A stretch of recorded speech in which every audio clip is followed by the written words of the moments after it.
Pesquisa MG2 tem uma novidade a partir deste episódio. Eu, ao lado de Maurício Garcia, vamos começar a apresentar, ano a ano, os resultados de pesquisas e os resultados da urna das eleições para presidente.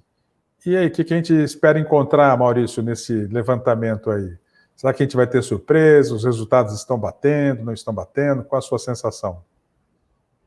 Gomide, o nosso papel aqui é mostrar o quanto que as pesquisas indicaram, de fato, anteciparam e contaram a história, que esse para nós é o grande fundamento, é a grande razão da pesquisa, é contar a história de uma eleição, contar uma história de um pleito. Então, a nossa ideia é repassar por essas eleições presidenciais, 89, 94, 98, 2002, 2006, 2010, 2014, 2018, contando como foram essas eleições, a dinâmica das eleições, contando histórias, causos que explicam também o desempenho de cada candidato no decorrer da campanha, para a gente poder entender, fazer esse parâmetro e ter uma noção histórica do que aconteceu, mas baseado nos resultados da pesquisa, que, na nossa opinião, a função da pesquisa é o quê? É contar de fato essa história, por que uma candidatura foi bem, por que uma candidatura foi mal, tentar entender essa combinação dos fatos com o desempenho eleitoral de cada um deles.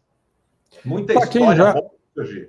É verdade. Para quem acompanha o nosso trabalho, ou para quem está chegando agora, vale sempre a gente dizer: o canal Pesquisa MG2 foi criado por mim, jornalista Marcos Gomide, e por Maurício Garcia, pesquisador, trabalhou muitos e muitos anos nos principais institutos de pesquisas do Brasil, entre os quais o IBOP, e a gente decidiu criar a nossa comunicação, YouTube, Facebook, Twitter, para compartilhar um pouquinho do que a gente vivenciou na nossa vida profissional.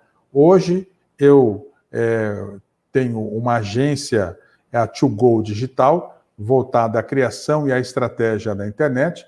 O Maurício tem o seu instituto de pesquisa, e aproveito até para falar um pouquinho sobre o seu instituto, Maurício. Quais os trabalhos que ele realiza aí? O meu instituto é o Instituto Conectar, que faz pesquisas de opinião pública, pesquisa política, pesquisa de mercado, pesquisa de mídia, de comunicação. É um foco que eu trabalho bastante também, que eu gosto de trabalhar também, tanto pesquisa quantitativa, qualitativa, pesquisa de monitoramento de mídias sociais, tudo que é relacionado à pesquisa, entender o que o eleitor, o consumidor, a população pensa, quer, a gente faz nesse sentido de ouvir o que a população quer e tentar compreender e sistematizar esses dados para passar, seja para um partido político, seja para um veículo de comunicação, seja para uma empresa, para que ela possa ter um desempenho melhor e entregar da melhor maneira possível, do jeito que o cliente quer, do jeito que o consumidor quer, do jeito que o eleitor quer, o serviço à população, a esse eleitor. Muito bem. E com o apoio do Bruno Gomide, vamos começar a apresentar os resultados e recordar aquela eleição de 1989. Vale lembrar que foi a primeira eleição presidencial depois do chamado golpe de 1964. Para a gente recordar um pouquinho aqueles tempos, um pouquinho antes, né? Getúlio Vargas, então presidente do Brasil, eleito em 50, depois de governar o Brasil de 1930 até 1945, sem ter sido eleito em 30, ele perdeu a eleição em 1930 para o candidato Júlio Prestes, mas Júlio Prestes, apoiado pelo então presidente Washington Luiz, não pôde assumir. No dia 25 de outubro de 1930, Getúlio, com auxílio de tropas federais, com auxílio de militares, impediu a posse de Júlio Prestes e colocou Júlio Prestes e Washington Luiz, o presidente na época, para fora do país. Então, Getúlio governou entre 1930 e 45, sempre prometendo eleição, até que foi colocado para fora do cargo em 1945. Voltou numa eleição pelo voto em 1950, até que no dia 22 de agosto de 1954, ele se matou e deu início a uma geração de outros presidentes. Veio Juscelino Kubitschek, para tentar resumir, não vamos colocar aqueles presidentes interinos no meio, eleito e assumindo em 1956. Aí veio Jânio Quadros, eleito presidente do Brasil em 1960, e ele tomou posse em 1961 e ficou no cargo apenas 6 meses. Renunciou e quem assumiu foi o vice-presidente João Goulart, Jango.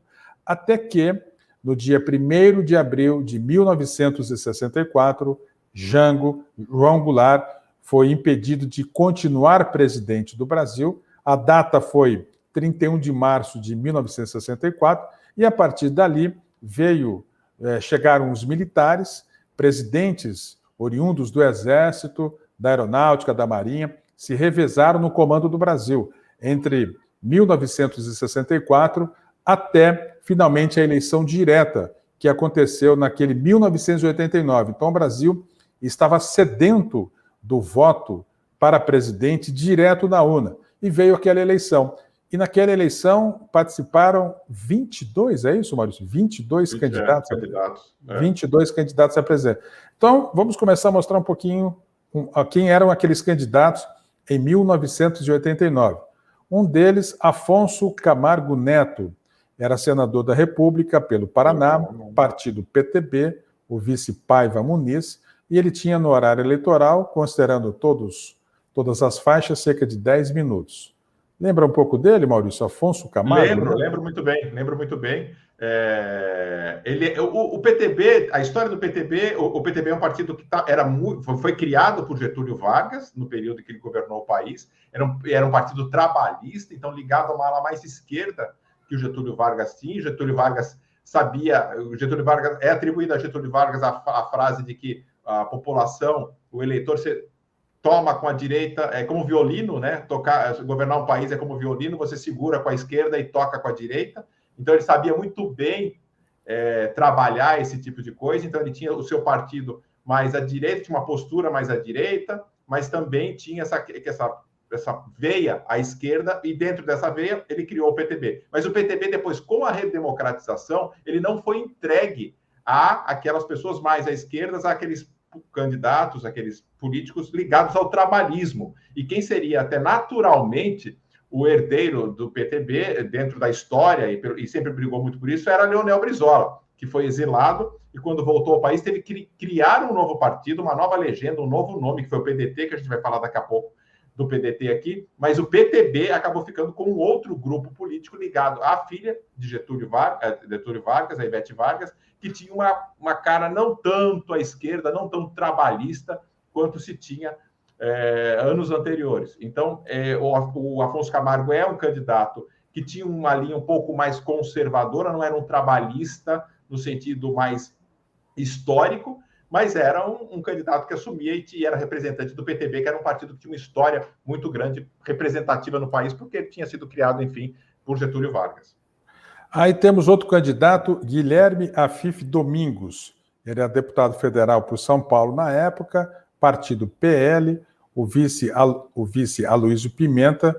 Ele estava numa coligação Aliança Liberal Cristã, PL e PDC. Também tinha cerca de 10 minutos no horário eleitoral.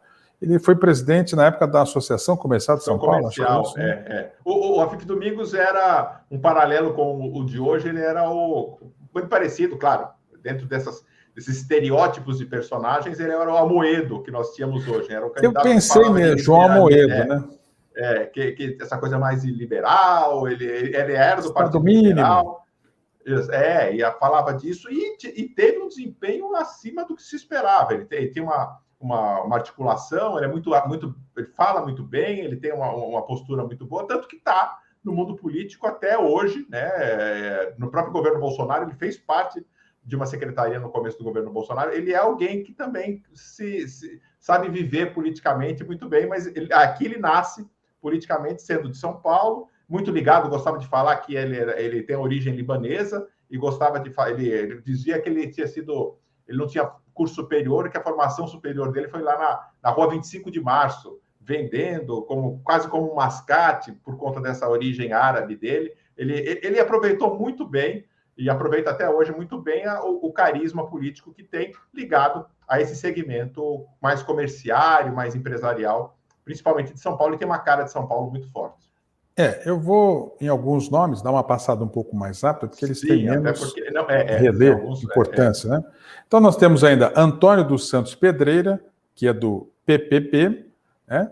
Que o vice é José Fortunato da França, um candidato chamado Nanico, 30 segundos. Isso.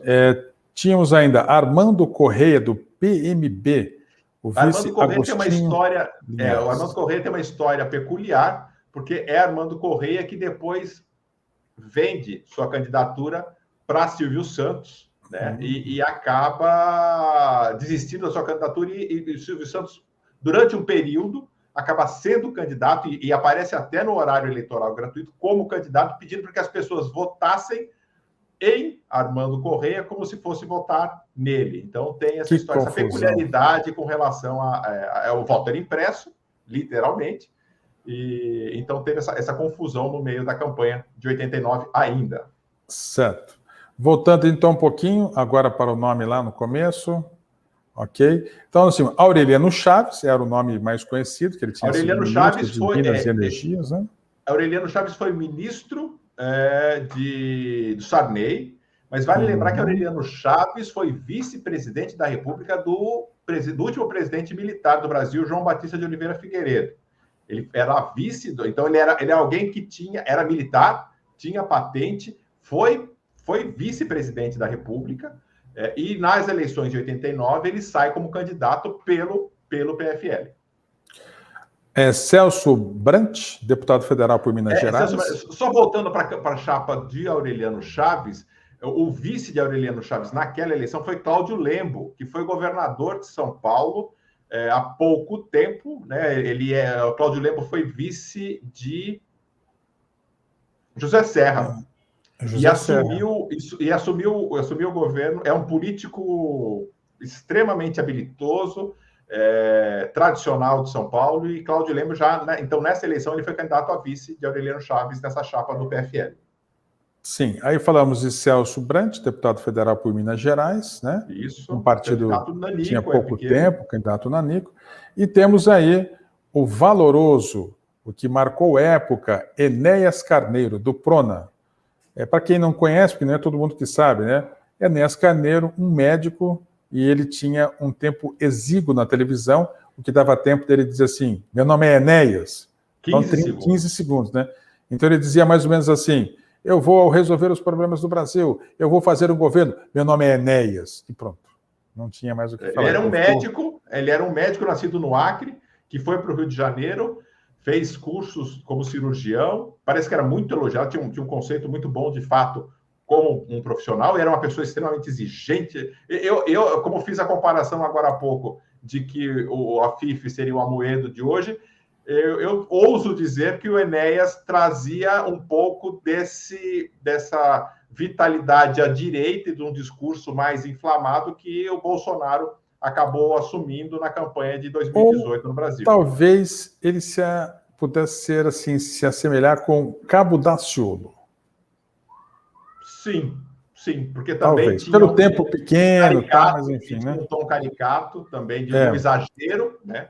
De um exagero na sua... Mas não tinha uma questão tão religiosa, nenhuma religiosa, mas tão forte quanto tinha o Daciolo. Certo. Aí tivemos Eudes Oliveira Mattar, do PLP.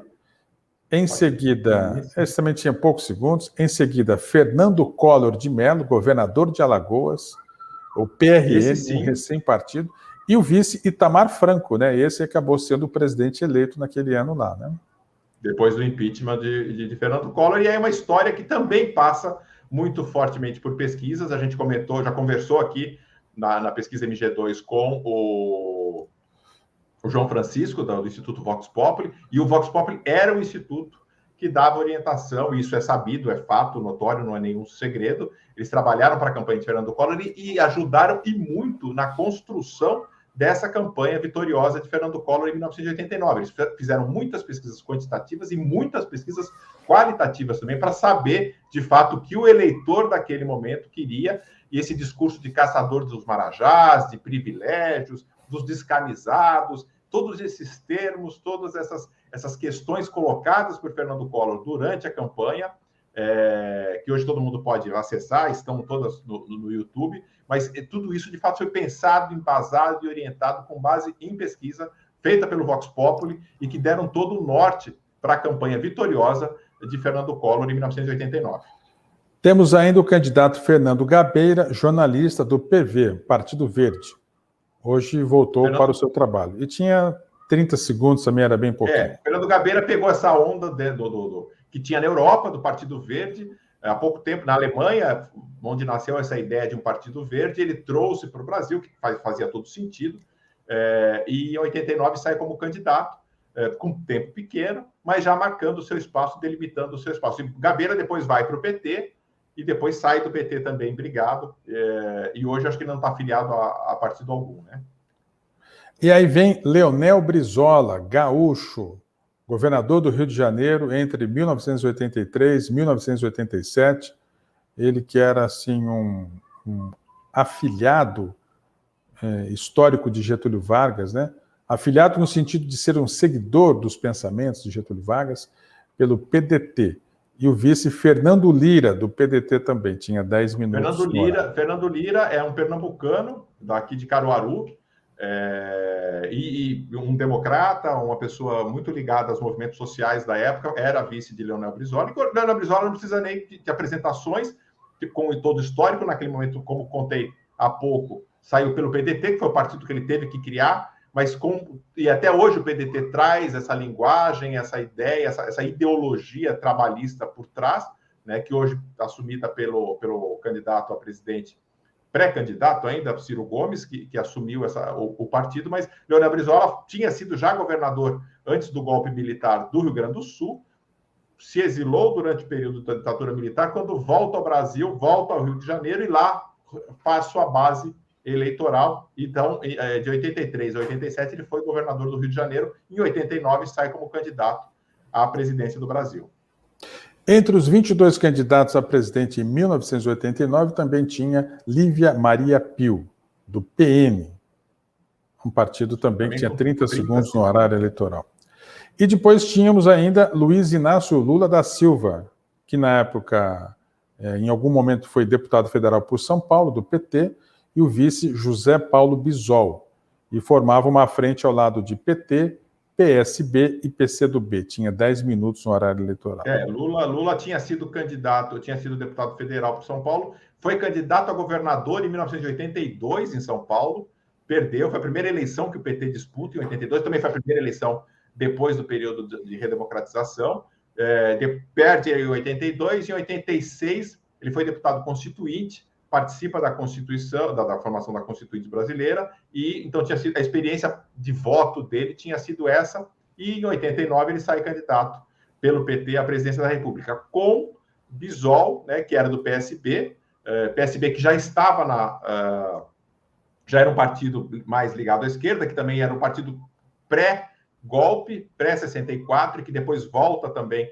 em 64 e se associa ao PT. Durante a campanha, um fato curioso é que em vários debates de primeiro turno, o Brizola cantava uma musiquinha, porque o Bisol era do Rio Grande do Sul, e o Brizola tinha umas pendengas, como diz o gaúcho lá com ele, e cantava musiquinhas, reforma agrária nas terras do Bisol, que dizia que o Bisol era de uma família tradicional, era um latifundiário no Rio Grande do Sul, que estava à esquerda, dentro do PT, pedindo reforma agrária, só que o Brizola, dentro do contexto e até da disputa que a gente vai ver depois, a extremamente acirrada entre PT e PDT, para ver quem ia ao segundo turno contra Fernando Collor, Leonel Brizola escolheu o vice Bisol como o seu alvo principal para atacar a candidatura de Lula.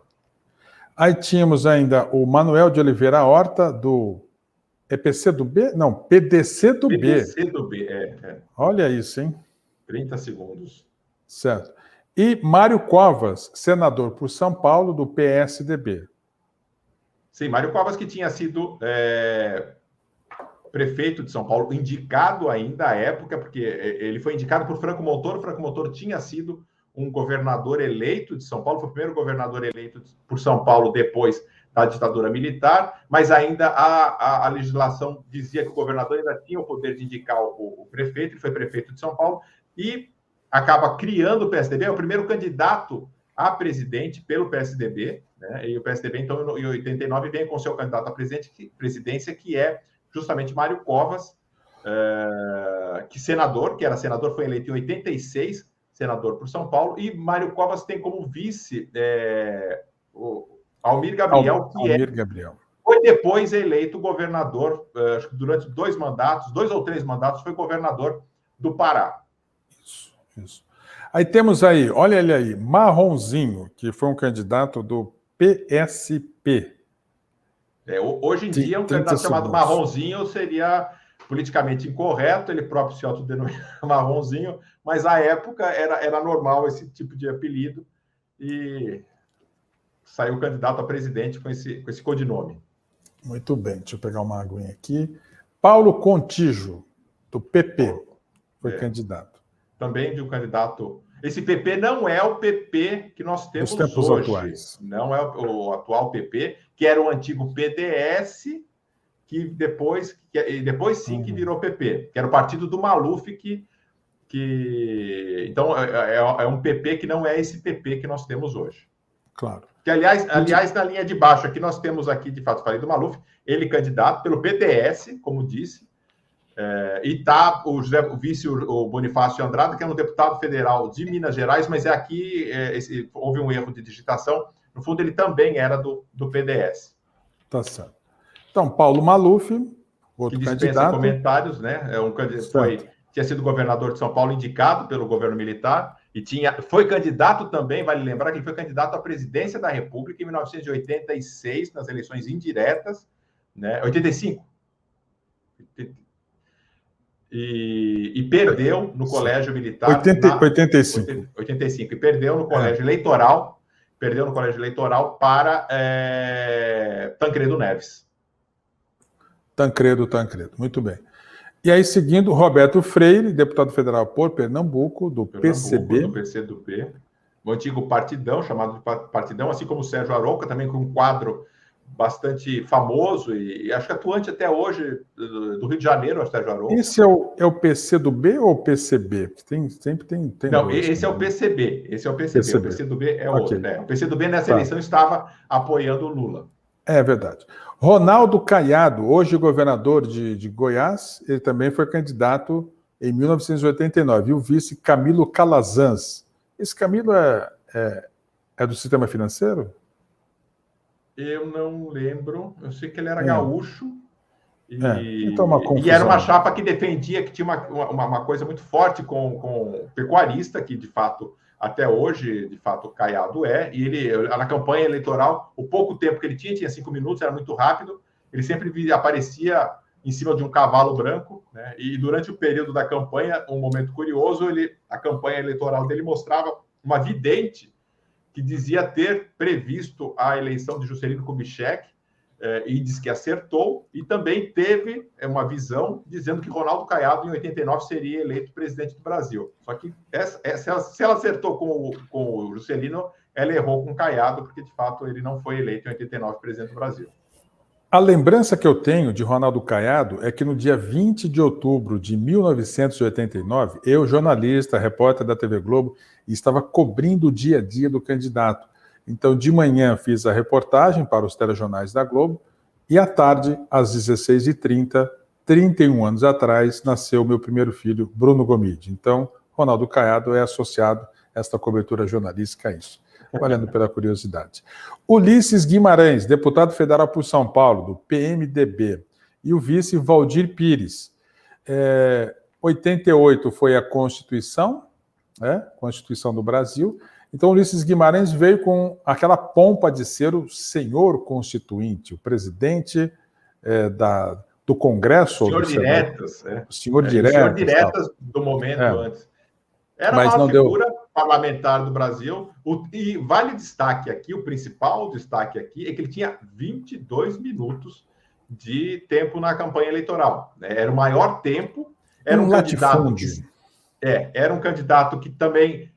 Assim, naquela época, eu não lembro, mas ele já tinha mais de 60 anos, com certeza, né? Era um candidato que já tinha uma idade avançada, uma campanha presidencial é uma campanha desgastante. Hoje em dia, que se tem jatinho que corta o país de um lado ou outro, imagina em 1989. Então, e de fato ele não tinha, e era a campanha eleitoral, a propaganda eleitoral dele era, de fato, extremamente cansativa, porque, de fato, era muito tempo e pouca coisa para apresentar, porque era um candidato que não tinha muito o que falar. em sentido de dinâmica das coisas, né? Então, foi marcante. Ulisses Guimarães nasceu em 1916, imagina. Então, hoje ele teria aí, quer dizer, tem 105 anos de aniversário. Em 1916 para 1989, ele tinha 73 anos nessa eleição. Acima do que a gente podia imaginar. E terminando, Zamir José Teixeira, do PCN. Só voltando só para fechar com relação a Ulisses Guimarães, o seu vice foi Valdir Pires, que tinha sido governador da Bahia, era uma referência, era uma liderança muito grande também. Outra pessoa que também tinha uma atuação política muito forte pré-golpe de 64. Desculpem, que eu nasci nesse período, aprendi, botaram na minha cabeça, eu tive que, durante a escola. Mas ele foi governador da Bahia e era uma liderança muito forte junto com Miguel Arraes, com o Leonel Brizola. Ele fazia parte desse grupo de grandes lideranças políticas brasileiras, mais à esquerda, que defenderam a democracia durante o período da ditadura militar. Muito bem. E ainda tem esse outro candidato, que é o Zamir José Teixeira. Bom, agora, com a nossa próxima página, vamos passar ali para saber da questão dos debates dos candidatos. Acho que é essa página que vem aí, botando na tela, debates 1989, aí tem vários Vale cenários. Lembrar que era uma novidade, né? Os debates, a primeira vez que a gente poderia ter debates, e ocorreram vários debates, a gente vê. E aí, nessa tabela, está a emissora que organizava o debate, o seu respectivo moderador, a Rede Bandeirantes sempre, né, marcando... Pode deixar mais aberto, para a gente ver tudo. Aberto, mais aberto. Então dá para ver, né? Então, os candidatos presentes, mas também não estavam todos os candidatos presentes, não. Vale atenção aqui, o detalhe: os debates ocorreram só pela Bandeirantes e pelo SBT. A Rede Globo, que já era a emissora que tinha maior audiência do país, não fez nenhum debate para a campanha presidencial de 1989 no primeiro turno. Os primeiros debates foram pela Bandeirantes e pelo SBT. Muito bem. O detalhe é que Fernando Collor de Mello não participou de nenhum debate do primeiro turno. A gente pode ver aí quem esteve presente ou ausente, dos principais candidatos, em cada um deles, e Fernando Collor de Mello não esteve presente em nenhum desses debates prévios de primeiro turno feitos na Bandeirantes e no SBT. Muito bem. Vamos passar para a nossa próxima página para saber agora, efetivamente, dos resultados. Olha só, agora a gente vai começar a falar dos prognósticos, a evolução de intenção de voto Datafolha primeiro turno, por pesquisa. Então, o primeiro resultado de pesquisa que a gente selecionou aqui foi divulgado nos dias 23 e 24 de abril de 1989, há cerca ali de 6, 7 meses antes da eleição. Aparecia Collor 14, Brizola 13, Lula 12, Mário Covas 6, Maluf 5. Repare que praticamente tempos depois... Orestes Quércia 18. Orestes Quércia 18. Vale lembrar, Orestes Quércia era governador de São Paulo. Quércia se elegeu em 1986, substituindo Franco Montoro, do PMDB, Orestes Quércia, do PMDB, e ele tinha aquela musiquinha, O Sol Nasceu para Todos e também para você, vote Quércia PMDB. Essa música não sai da cabeça porque tem 35 anos, mas se ouve tanto que ela ficou na cabeça. É um chiclete. Então ele foi um candidato, depois esse candidato passou a ser Ulisses Guimarães. Isso em abril ainda, né? Era uma simulação com o nome dele, não foi colocado o nome do Ulisses Guimarães. Acho que já pressupunham que talvez Ulisses Guimarães não tivesse fôlego e condições dentro do partido para ser candidato. Daí Quércia acaba não saindo de fato candidato. Na hora que se tem candidatos oficiais, né, mais consolidados, mais construídos, aí entra o Ulisses Guimarães, que a gente vê na linha do Ulisses Guimarães, o nome dele passa a ser utilizado na pesquisa só em junho. Nessa de abril, que é a primeira que Datafolha fez, não consta Ulisses Guimarães como candidato do PMDB. O que chama a atenção é que na primeira semana de junho de 89, Collor de Mello tinha 42 e foi assim até praticamente na eleição, a casa de 40 pontos.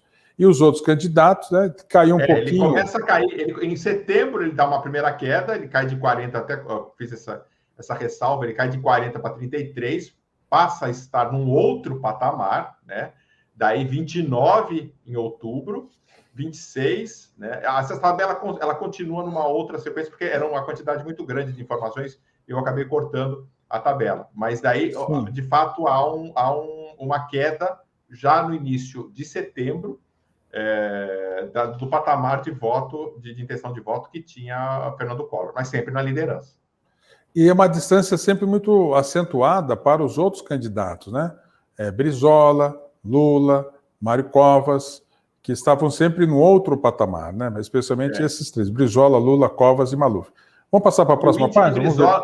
De Brizola sempre muito estável, né? Ele sempre teve esse patamar e durante todo o período. Ok. Então, passando para uma outra página, né? Que nós vemos aí, deixa essa bem aberto aí, Bruno Gomide, para a gente poder visualizar até o mapa do Brasil também, que eu acho que é possível visualizar. Então, atenção. Verde é a vitória de Fernando Collor, PRN, um partido fundado só para que ele pudesse ser candidato. O PSL também foi fundado um pouco na véspera da eleição agora de 2018. Ou estou enganado? Não.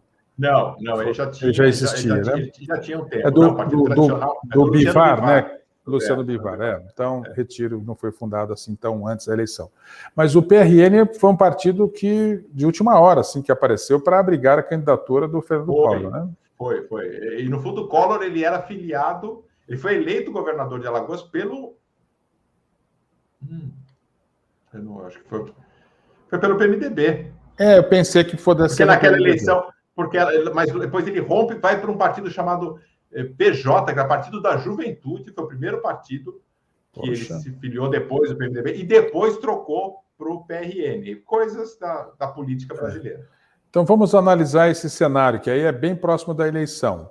Novembro de 89, 3 de novembro, 7 de novembro, 10 de novembro, 14... A eleição foi dia 15. E a eleição foi dia 15. Então repare que o Collor foi nessa caminhada de 21, 25, 27, 26, 30, 28,5, que foi o resultado final, não é assim, né? O resultado no fundo do Datafolha, no dia 14, que dá 26, tá um pouquinho mais abaixo do que o do 28. Essa última coluna é a boca de urna, né? Que eles fizeram no dia da eleição mesmo. Tá dentro da margem de erro, foi um resultado positivo se a gente pegar os outros. A eleição foi no dia 15 de novembro de 1989. Na véspera, o Datafolha deu 26 e o Collor teve 28,5. Eu acho que muito próximo do resultado. Considerando uma margem de erro, talvez 2 pontos, talvez, essa margem de erro? Não, menor, porque a gente vê que eles fizeram 10.645 entrevistas. Tá. Então, é uma margem de erro de 1 ponto alguma coisa. É uma margem de erro bastante pequena. Aí o Lula veio naquela semana final de novembro, 14, 15, 18 na véspera da eleição e teve 16,1, dentro de um certo prognóstico, dentro de uma certa tendência. Brizola, 13, 14 e 15,59. Também o resultado da Datafolha está dentro da margem de erro. Esse resultado da boca de urna foi tema até da nossa conversa com o Mauro Paulino, porque havia dúvidas, até pelas pesquisas que o Ibope divulgou à época, e que o Gallup também divulgava, de que era uma incógnita saber se Lula ou Brizola iriam para o segundo turno contra Collor em 89.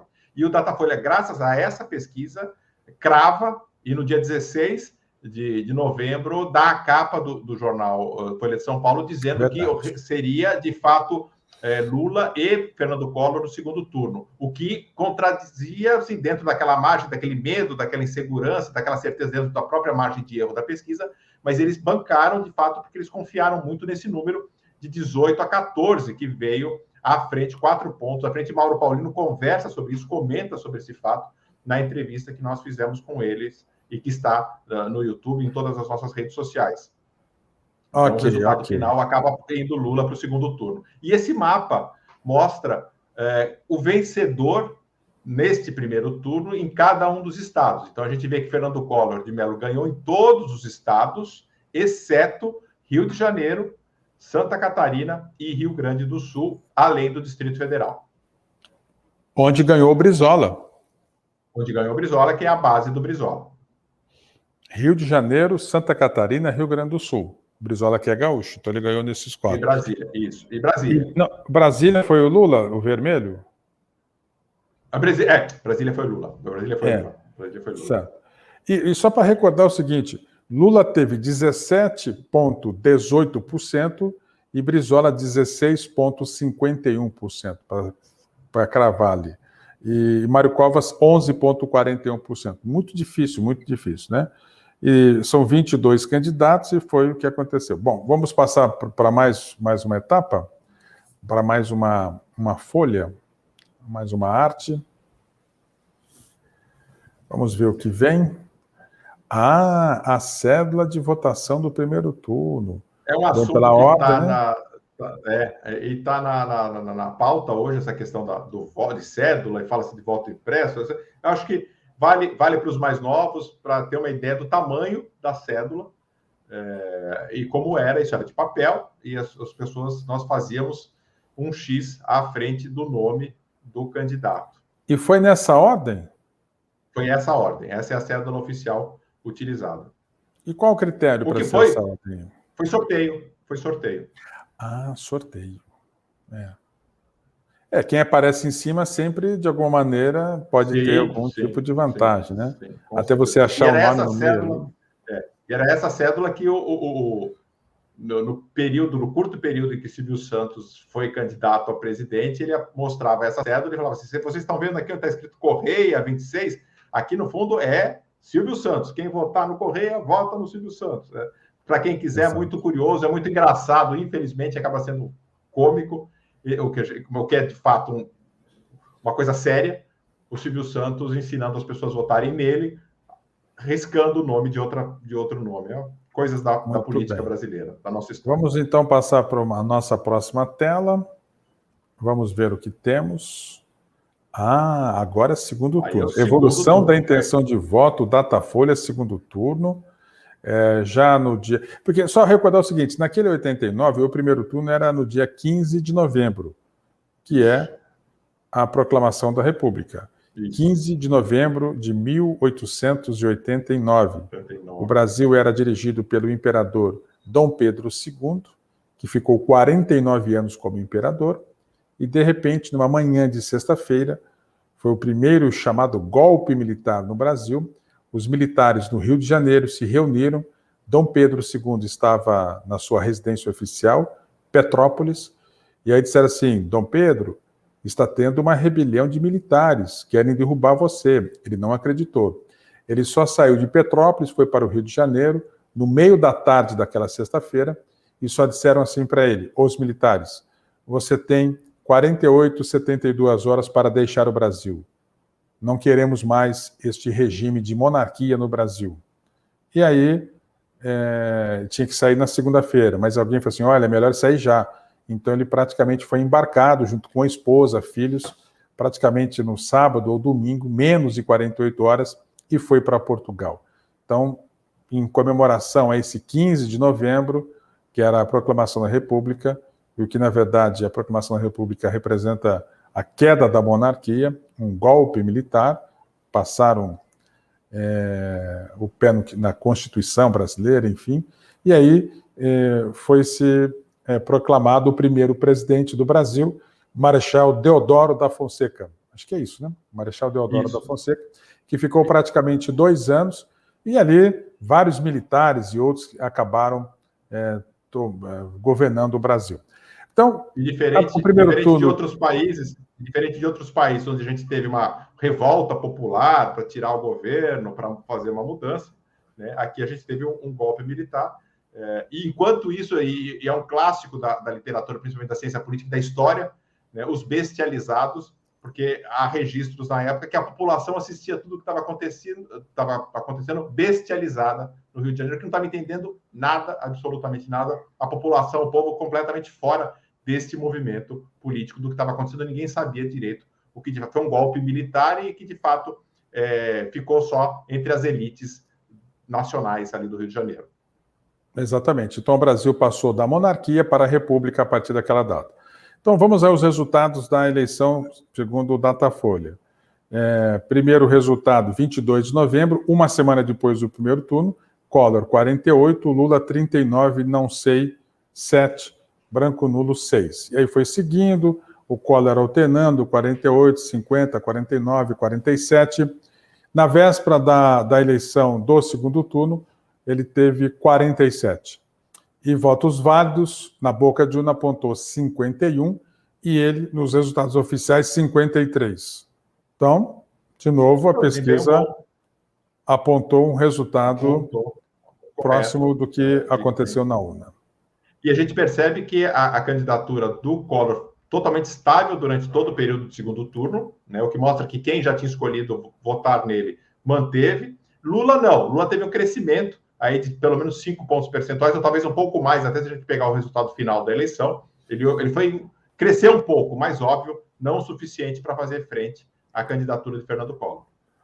Exatamente. Então, Collor teve 35 milhões de votos no segundo turno, em 1989, Lula 31 milhões de votos, 53 a 47 para arredondar.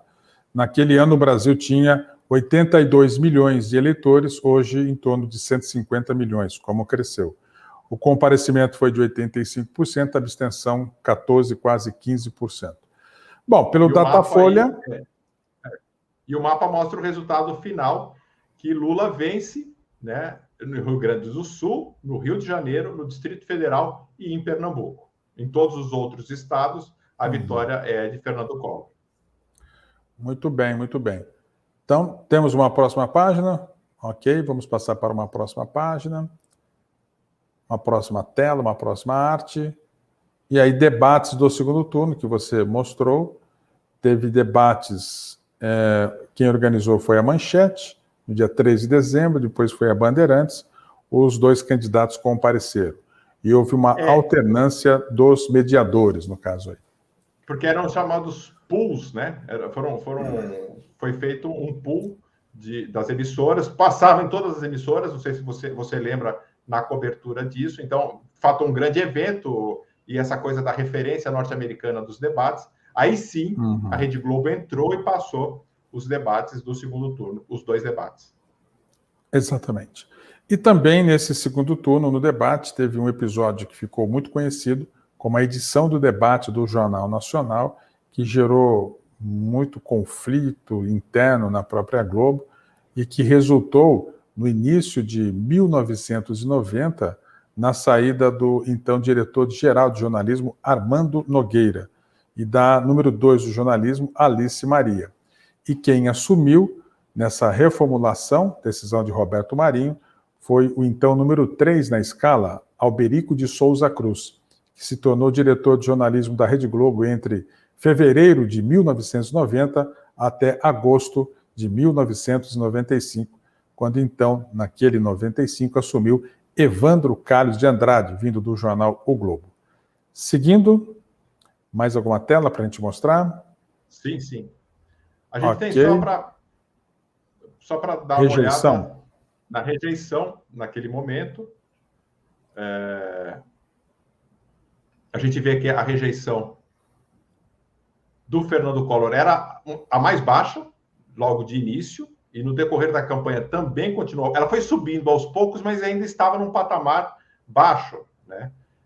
Ele termina com 30% de rejeição, mas a gente vê outros candidatos ali da disputa mais fortes com um nível de rejeição mais alto. O Ulisses Guimarães era o mais rejeitado, para ver o que representava de fato o Ulisses Guimarães, apesar de ser o senhor diretas, apesar de ter sido uma figura fantástica em termos de liderança durante a Constituinte, e um ano depois ele já não tinha isso, porque de fato ele não era visto como alguém de renovação na história é justamente aquilo que a gente sempre fala, que a pesquisa consegue identificar e ajudar a comunicação de criar o personagem político durante a campanha. E o Ulisses Guimarães não tinha história, não tinha, né,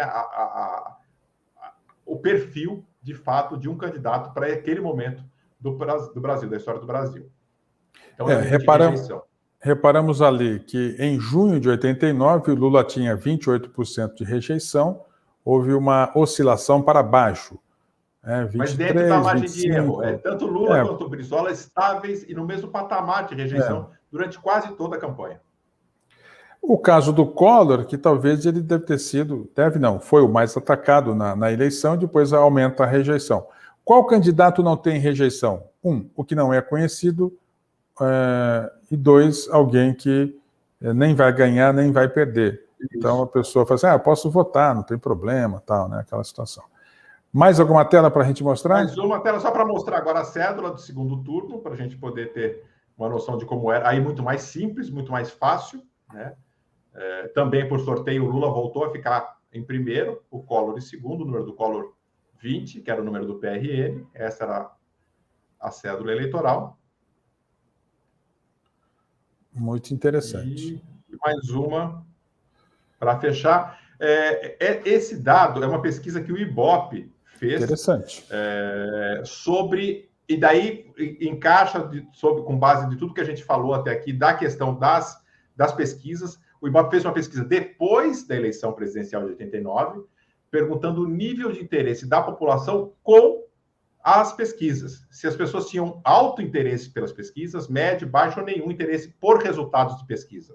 E um dado bom para a gente, já à época, né, e que foi esse momento de redemocratização, a gente tem que lembrar bastante também que momento era esse. Essa pesquisa foi feita em 1989, 30% da população disse que tinha um interesse alto por pesquisa, médio 31%, baixo 20% e nenhum interesse 16%. Então são dados, se a gente considerar alto e médio como algo positivo, a gente tem 61%, uma maioria das pessoas que tem ou alto ou médio interesse pela divulgação das pesquisas, isso logo depois das eleições de 89.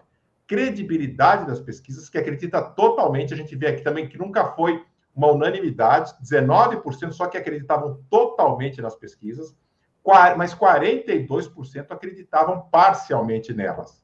Então, e não acreditava em pesquisa, 34%. Então, a gente já tinha 1/3 dos eleitores brasileiros que já não confiavam 100% em pesquisa. E 32 anos atrás, né? 32 anos atrás. E o quanto que essa pesquisa foi feita pelo Ibope, até para uma tese do quanto que as pesquisas eleitorais influenciavam a intenção de voto, e influenciaram na intenção de voto em 1989. E a utilidade, então, dos resultados na escolha dos candidatos. Se ajuda muito, 19, então mostra que tem uma certa correlação, uma certa influência, sim. Ajuda um pouco, 35, então se ajuda de alguma forma, 54%, né? É um índice alto, é uma maioria. Não tem influência nenhuma, 24% dos eleitores de 89 diziam que não se influenciam em nada com relação às pesquisas, e aqueles que acham que elas atrapalhavam. Então, é o percentual daqueles que possivelmente se colocariam contra a divulgação de pesquisas. Se a gente atrapalha um pouco e atrapalha muito, a gente tem aí 22% das pessoas que acham que as pesquisas atrapalham. Isso em 89. Então, já é um desenho de algo que a gente é um nascedouro, né, daquilo que a gente tem hoje, que a gente não tem esses dados atualizados, mas serve para entender no contexto que a gente tinha em 89, para explicar um pouco a opinião da sociedade com relação às pesquisas, que é o objeto aqui desse canal. Maurício, eu não sei se concordamos nesse ponto. Se nós fôssemos entrevistados agora pelo Datafolha, ou por outro instituto, ou no Ibope de antigamente, a pergunta: a pesquisa influencia o seu modo de votar? Você responderia sim ou não? Pera, eu vou responder primeiro então, porque eu fiz a pergunta. Sim, influencia. Influencia. E sempre vai influenciar. Porque hoje o eleitor, ele não vota só a favor, ele vota contra. Então, se ele vê um candidato que tem possibilidade, ele vai escolher o candidato C, que talvez esteja em terceiro ou quarto lugar na pesquisa. Mas se ele vê que o candidato que está liderando as pesquisas pode vencer no primeiro turno, a tendência dele mudar, sim, o voto para o candidato B. Portanto, a resposta é sim, influencia. De alguma maneira influencia. Eu acho que, na minha maneira de pensar, influencia. Pode ser que alguém ache que não, tá tudo ok. Agora a sua opinião e o seu pensamento sobre esse assunto aí. Não, eu acho que influencia sim. A questão só é dizer o quanto influencia, né? Para algumas pessoas pode influenciar mais, para outras influenciar menos. Mas que há uma influência, há sim, não tenha dúvidas disso. E cada vez mais, no histórico das pesquisas, a gente já conversou sobre isso, vai continuar falando sobre isso, as pesquisas cada vez mais estão pautando as eleições, né? A cobertura até jornalística, isso não é nenhuma crítica, é só uma constatação de um fato, cada vez mais estão focadas, não estão tão focadas nos programas de governo, nas propostas, nas discussões. Durante a campanha, o que se pensa, basicamente, é pesquisa. Tem pesquisa, você coloca qualquer ação, qualquer visita do candidato a algum lugar, ou qualquer proposta sobre saúde, educação, segurança pública. Não, é o resultado da pesquisa que prevalece e que dá manchete nos jornais, nos telejornais, na internet, Claro. nos portais. Então, tem sim uma influência. E esse é o papel, para mostrar qual é o cenário. É informação? É informação. É importante? É importante. Mas acaba influenciando, como você falou, essa questão do voto útil. Se um candidato que tem uma rejeição muito grande, e hoje a gente tem polos, isso a gente tem que também levar em consideração o momento que a gente vive. Hoje a gente vive em bolhas aceleradas e pioradas um pouco por conta das redes sociais, mas as pessoas vivem nessas bolhas. E contraposição muito grande de uma com as outras. Na hora do momento que você fala que tem um candidato que você ou ama ou rejeita, né? Ou está comigo, está contra mim. E no momento em que um candidato que você não gosta tem condições de que você muda de voto para uma outra opção. Influencia, isso é influência? É, né? E de fato tem, acredito que eu próprio assumo que já fui influenciado em várias eleições, não foi nenhuma nem duas, né? E ainda mais eu trabalhando com pesquisa, por ter uma posição e achar assim, não, eu acho melhor que eu voltar aqui, porque aí você vai para aquela coisa utilitária. Então, se eu voltar aqui, quem sabe ali e tal, então, óbvio que isso acontece. Veja, dizer que não influencia é simplesmente rebaixar a importância do trabalho da pesquisa. Por isso que ela tem, de fato, importância. Né? Eu vou lembrar uma das eleições mais concorridas de Fortaleza, para a Prefeitura de Fortaleza, ano 2004. Naquele ano, o PT municipal tinha decidido, sim, por um voto, ter candidato próprio à Prefeitura de Fortaleza. E o PT nacional não queria ter candidato próprio. O PT nacional, através de Lula, José Dirceu, não, vamos apoiar o candidato do PCdoB, Inácio Arruda. E o PT local, não. Fizeram a convenção, por um voto, decidiram ter candidato local. Assim foi feito, nasceu a candidatura de Luiziane Lins. Ela foi para a eleição, e na eleição ficou ali oscilando entre terceiro e quarto colocado nas pesquisas. O primeiro na pesquisa, se alternando com o segundo, se alternando com o terceiro, entre Moroni Torgon, o candidato tinha Moroni Torgon, o próprio Inácio. Exatamente, o próprio Inácio, né? E aí, na semana daquela eleição de 2004, o resultado da pesquisa, tanto Datafolha como o Ibope, mostrava que o único candidato, ou no caso a candidata, que poderia vencer Moroni Torgon, que na época era deputado federal, ex-delegado da Polícia Federal, com aquele jeito de policial e tal, gaúcho, era Luiziane Lins, né? Que os outros candidatos perderiam para Moroni Torgon no segundo turno. Então, o que fez o eleitor? Olha, vamos votar em Luiziane Lins, porque eu vou votar contra o Moroni Torgon. Então, por uma margem muito pequena, Luiziane chegou no segundo turno contra Moroni Torgon e o segundo turno confirmou a expectativa da eleição.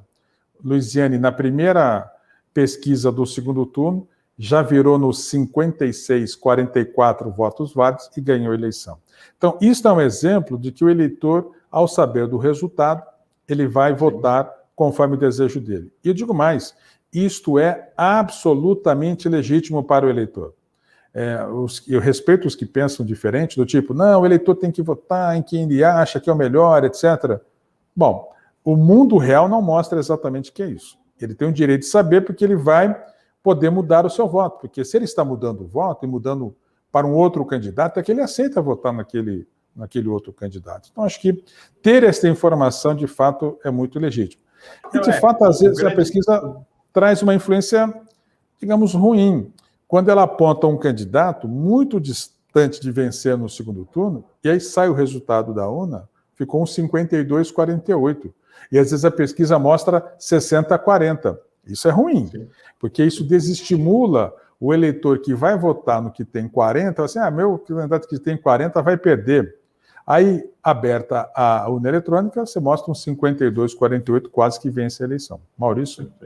E o que não faltam são exemplos como esse que você falou, né? Eleição própria agora de 2020 para prefeito em vários municípios, aqui em Recife mesmo, ocorreu esse tipo de coisa, divulgação de números que depois acabam não se confirmando, porque há uma migração de votos, né, dentro para esses candidatos que acabam, para esses eleitores que acabam mudando de voto com base no resultado da eleição.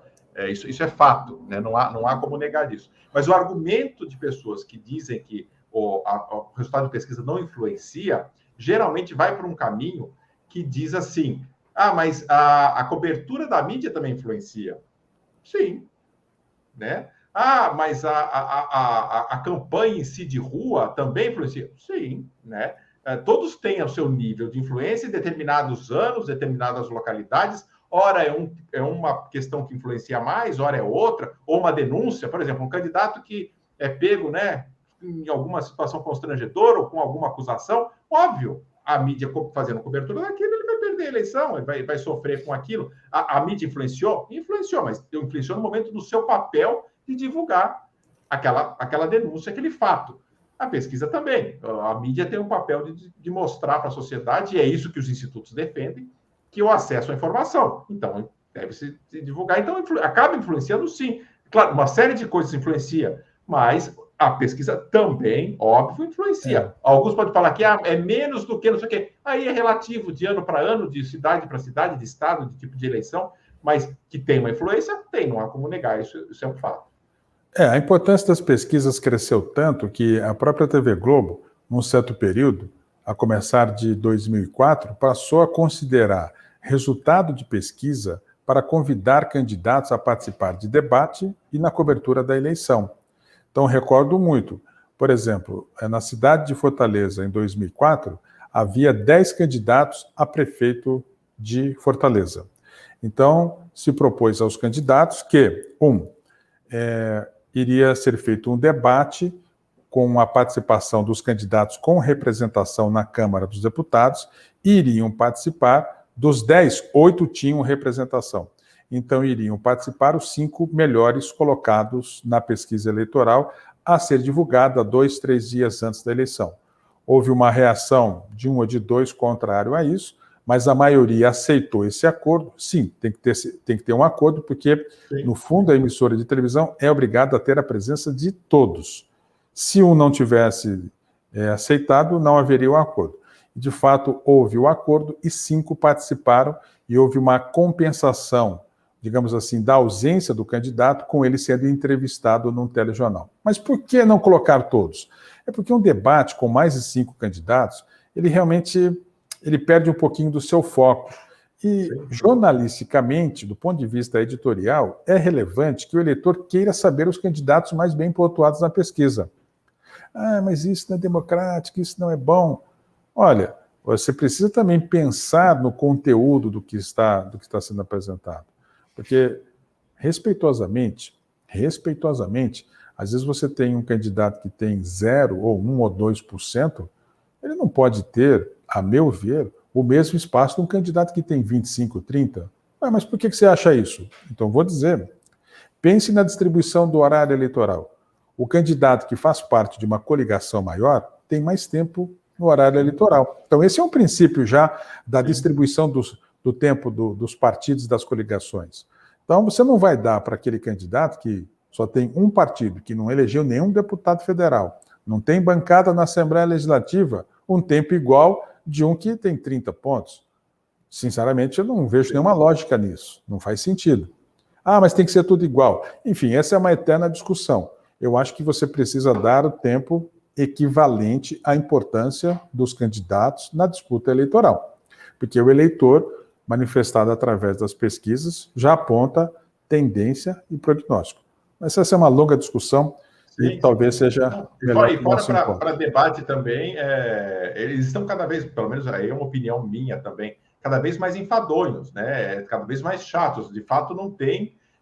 aliás, talvez os melhores debates que nós já tivemos tenham sido nesse período. Essa campanha de 89 propiciou debates memoráveis que, para quem acompanha, lembra muito bem, e para quem não acompanha, quem é mais novo, também estão no YouTube, são momentos assim que ali era um debate. Hoje está extremamente engessado, corta o microfone, a pessoa está terminando, às vezes, é até deselegante, a pessoa está terminando uma frase, corta, assim, a pessoa está preocupada, percebe que ela está olhando o relógio, ela está preocupada com aquilo, mas corta o áudio assim de uma forma abrupta,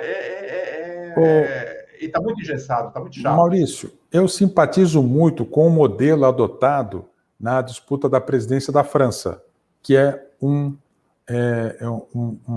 como eu vou chamar assim, uma calculadora de tempo. Então você começa o debate, sim. Você tem 30 minutos e 30 minutos. E você vai, candidato, administrando esse tempo. No final, os dois têm que ter 30 minutos. Se você desejar gastar o seu tempo logo no começo, você fica sem o tempo no final. Isso é muito interessante, porque mas para a organização, isso é mais complexo. E eu tenho a impressão que os candidatos tendem a não concordar muito com isso, né? E você precisa estabelecer regras. Se não estabelecer regra de tempo, o debate vira uma bagunça, vira uma loucura. Você tem que estabelecer. Eu acho ainda que você estava se referindo a 1989, porque os candidatos eram mais eles. Eles eram donos do seu pensamento, donos legítimos das suas ideias. Hoje, um candidato, nós dois sabemos disso, ele vira para o marqueteiro, na maioria das vezes, e fala assim: o que eu vou dizer? Qual é o meu plano? Não, você vai dizer isso, você vai dizer aquilo. Aí vai virando uma coisa também chata por isso, né? Em algum momento do passado, eu gostei do Big Brother, porque aqueles candidatos que entravam ali eram naturais, eles eram eles, naturalmente. Hoje, os candidatos chegam lá com um briefing, com uma estratégia, que eles vão falando as coisas, pensando no que as pessoas lá fora vão achar. Aí eu já não vou curtir muito, porque acabou a naturalidade, e aí venceu aquela... não dá. O Nutella ganhou do Raiz, né? Não dá. Bom, eu acho que nós já temos aí cerca de 60 minutos, passamos de 60 minutos, foi muito bacana fazer essa viagem no tempo, agradecemos a todos. Mais alguma coisa, Maurício, para dizer? Não, eu queria só registrar que, de fato, acho que essa é uma eleição muito importante que a gente levantou, foi a primeira eleição direta que o país teve para presidente depois do período da ditadura militar, é muito significativa. Eu tive a sorte de ter tido a possibilidade de votar, e eu tinha meus 18 anos, justamente naquela eleição, na Constituição de 88, abriu a possibilidade do voto facultativo para 16 anos, mas eu já tinha 18, de fato, naquela época, e foi muito importante, muito marcante, e relembrar essas questões, e comentar, e ver essa evolução hoje, com esse ponto de vista nosso aqui, que é a importância da pesquisa, o papel da pesquisa no fato de contar, de narrar essa história. Eu acho que isso é muito rico, é muito importante, e a gente tem esse registro aqui, e a gente vai tentar fazer isso para as próximas eleições que ocorreram, 94, 98 e todas as demais até 2018, para tentar mostrar um pouquinho o desempenho dos institutos, das pesquisas, e mostrar esse evolutivo de cada um dos candidatos durante a campanha. E falando em registro, eu não poderia deixar de registrar que nesta quinta-feira, dia 29 de julho, o dia da exibição, da estreia desse programa, quem está fazendo aniversário é o nosso colega, o nosso companheiro Maurício Garcia. Você já pode dizer quantos anos neste 29 de julho? 50 anos. 50. Uma data bastante simbólica aí, de 50 anos. Muito Parabéns pela lembrança. Os nossos cumprimentos. Felicidades para você, muitos anos de vida longa, como se diz, e é um prazer ter a sua companhia aqui em Pesquisa MG2, e a gente sempre junto fazendo o que a gente gosta, que é analisar pesquisa, números. E a nossa primeira conclusão: os resultados da eleição de 89 bateram muito com os resultados do voto na urna. Como será o nosso próximo... Como será o... Aí, ó, o Bruno Gomide colocando, parabéns, Maurício Garcia, nossa produção, tal. Como será a análise dos nossos próximos resultados na eleição de 94, 98? Que, aliás, eu sugiro até, Maurício, que 94 e 98, como foi uma eleição de primeiro turno, que a gente consiga juntar numa só, porque ela tem muita identidade, né? E ela foi praticamente, eu acho que foi um copia e cola, né, de resultado, praticamente. Foi. Né? 94 e 98. Então, gente, mais alguma coisa para a gente se despedir? Não, era só isso. Agradecer pela lembrança e agradecer a todos que estão assistindo aqui, dando audiência para a gente. Muito obrigado. Tá bom. Um abraço para todos. Aproveite e se inscreva no canal, pesquisa MG2, curta, compartilhe com os amigos. Um abraço e até mais para o nosso próximo encontro.